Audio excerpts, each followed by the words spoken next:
Halo sahabat PS Media, apakah Anda adalah seorang kepala sekolah, berminat jadi kepala sekolah atau seorang guru penggerak yang diproyeksikan pemerintah sebagai agen perubahan di sekolah?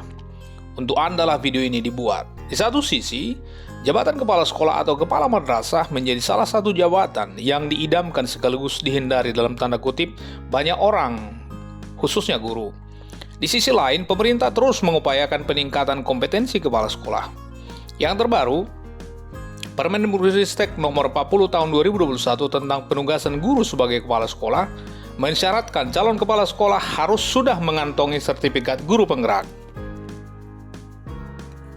Pada September 2013 lalu, Education Sector Analytical and Capacity Development Partnership (ACDP) yang dibentuk Kemdikbud, Kementerian Agama, Bappenas, AusAid, Uni Eropa dan Asia Development Bank merilis laporan hasil temuan studi dasar tentang kompetensi kepala sekolah. Dalam laporan hasil tersebut dipaparkan bahwa menurut pengakuan para kepala sekolah, mereka cukup kompeten dalam kompetensi manajerial, kepribadian, dan sosial. Sedangkan kompetensi kewirausahaan dan kompetensi supervisi masih perlu pembenahan. Benarkah demikian dan apa saja indikator dari 5 kompetensi kepala sekolah atau kepala madrasah? Jangan lewatkan lanjutan video ini agar sahabat semakin paham dan tahu indikator mana saja yang perlu didongkrak. Berdasarkan Permendiknas nomor 13 tahun 2007 tentang standar kepala sekolah atau standar kepala madrasah, kepala sekolah madrasah harus memiliki 5 kompetensi yang dideskripsikan ke dalam 33 indikator, yaitu kompetensi kepribadian, kompetensi manajerial, kompetensi kewirausahaan, kompetensi supervisi, dan kompetensi sosial. Kompetensi adalah seperangkat pengetahuan, keterampilan, dan perilaku yang harus dimiliki, dihayati, dan dikuasai dalam melaksanakan tugas keprofesionalan. 5 kompetensi tadi wajib dimiliki oleh kepala sekolah atau kepala madrasah. Mari kita urai satu persatu.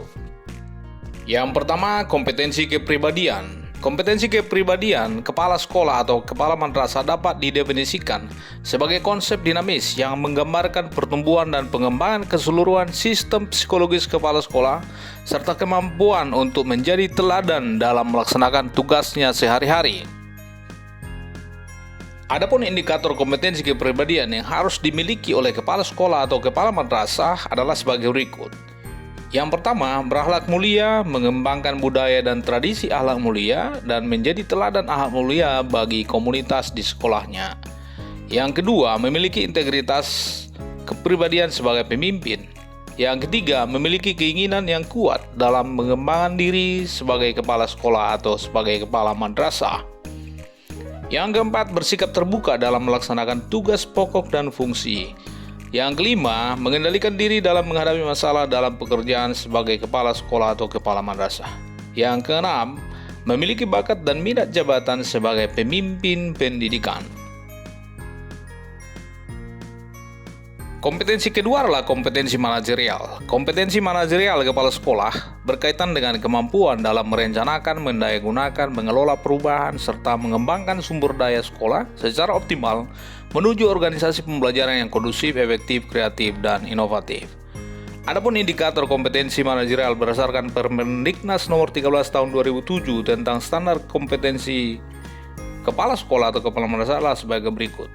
Pertama, menyusun perencanaan sekolah untuk berbagai tingkatan perencanaan. Kedua, mengembangkan organisasi sekolah sesuai dengan kebutuhan. Ketiga, memimpin sekolah dalam rangka pendayagunakan sumber daya sekolah secara optimal. Keempat, mengelola perubahan dan pengembangan sekolah menuju organisasi pembelajaran yang efektif. Kelima, menciptakan budaya dan iklim sekolah yang kondusif dan inovatif bagi pembelajaran peserta didik. Keenam, mengelola guru dan staf dalam rangka pendayagunaan sumber daya manusia secara optimal. Ketujuh, mengelola sarana dan prasarana sekolah dalam rangka pendayagunakan secara optimal.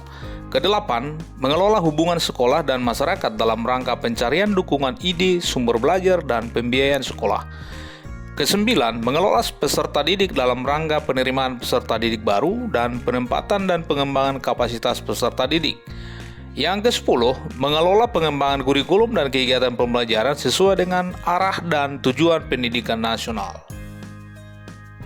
Ke-11, mengelola keuangan sekolah sesuai dengan prinsip pengelolaan yang akuntabel, transparan, dan efisien. Ke-12, mengelola ketatausahaan sekolah dalam mendukung pencapaian tujuan sekolah.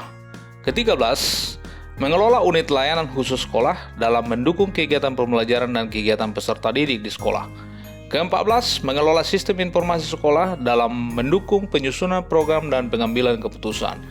Ke-15, memanfaatkan kemajuan teknologi informasi bagi peningkatan pembelajaran dan manajemen. Ke-16, melakukan monitoring, evaluasi, dan pelaporan pelaksanaan program kegiatan sekolah dengan prosedur yang tepat serta merencanakan tindak lanjutnya.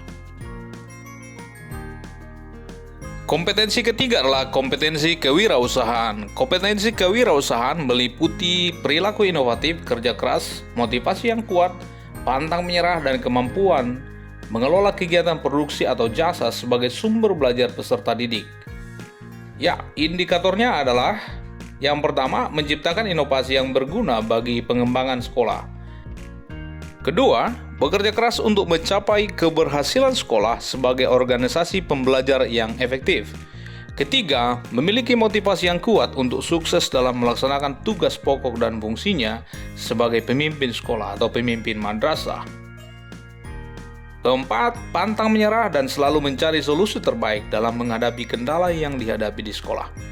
Yang kelima, memiliki naluri kewirausahaan dalam mengelola kegiatan produksi atau jasa sekolah sebagai sumber belajar peserta didik.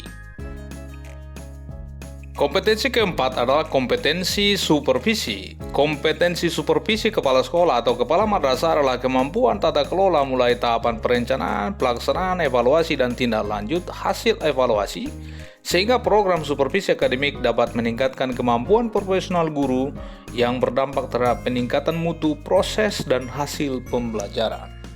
Selain Permendiknas nomor 13 tahun 2007 yang menekankan pentingnya kepala sekolah memiliki kompetensi supervisi, Permendikbud nomor 15 tahun 2018 juga mengkonfirmasi beban kerja kepala sekolah dalam melaksanakan supervisi kepada guru dan tenaga pendidikan. Nah, ini dia indikator kompetensi supervisi kepala sekolah atau kepala madrasah. Yang pertama, merencanakan program supervisi akademik dalam rangka peningkatan profesionalisme guru. Kedua, melaksanakan supervisi akademik terhadap guru dengan menggunakan pendekatan dan teknik supervisi yang tepat. Ketiga, menindaklanjuti hasil supervisi akademik terhadap guru dalam rangka peningkatan profesionalisme guru. Kompetensi yang kelima adalah kompetensi sosial. Kompetensi sosial adalah kemampuan untuk berkomunikasi, membangun relasi, bekerja sama, menerima perbedaan, memikul tanggung jawab, menghargai orang lain, serta kemampuan memberi manfaat bagi orang lain dan sekitarnya. Indikator kompetensi yang harus dimiliki oleh seorang kepala sekolah dari dimensi kompetensi sosial berdasarkan Permendiknas nomor 13 tahun 2007 tentang standar kepala sekolah atau standar kepala madrasah adalah sebagai berikut. Pertama, bekerja sama dengan pihak lain untuk kepentingan sekolah. Kedua, berpartisipasi dalam kegiatan sosial kemasyarakatan. Dan yang terakhir adalah memiliki kepekaan sosial terhadap orang atau kelompok lain. Baiklah sahabatku semua, kita sudah berada di akhir video.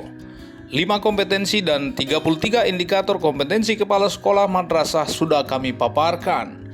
Pertanyaannya, sejalan dengan temuan ACDP di atas, masihkah sahabat lemah dalam kompetensi supervisi atau kompetensi kewirausahaan? Diklat atau workshop apa saja yang sahabat ikuti untuk meningkatkan pengembangan kepribadian, kemampuan memimpin, jiwa kewirausahaan, ketajaman supervisi, dan kepekaan sosial? Mengutip pepatah Cina kuno, lebih baik menyalakan lilin daripada mengutuk kegelapan. Lebih baik memperbaiki diri daripada menyalahkan orang lain. Tetaplah menjadi pemimpin, membantu mereka yang berkinerja buruk menjadi baik, dan membantu mereka yang berkinerja baik menjadi lebih baik. Sahabat adalah pemimpin, sehingga sahabat harus terus mengasah kreativitas dan inovasi. Karena kreativitas dan inovasilah yang membedakan antara pemimpin dan pengikut. Salam perubahan!